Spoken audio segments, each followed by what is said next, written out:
Magandang umaga sa inyong lahat. Araw ng Biyernes. Ayan. Nasa duty na ulit tayo. Kakadrop lang natin ng ating alaga sa eskwela.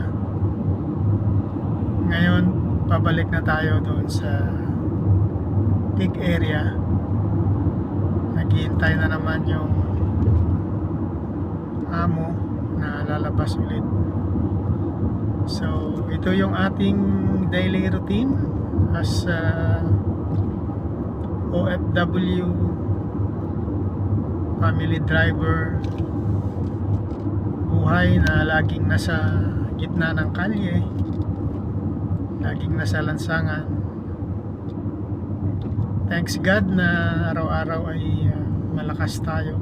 Iniingatan tayo ng Lord sa lahat ng ating mga pinupuntahan na lugar.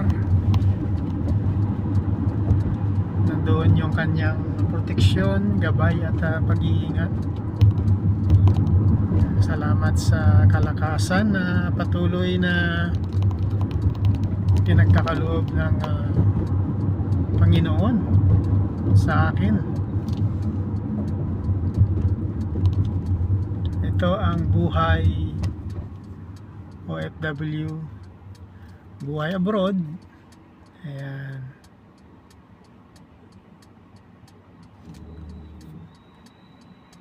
Lagi tayong on the road.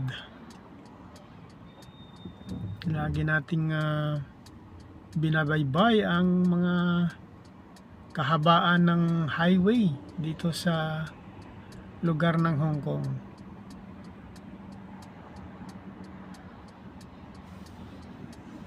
Isang pagsilip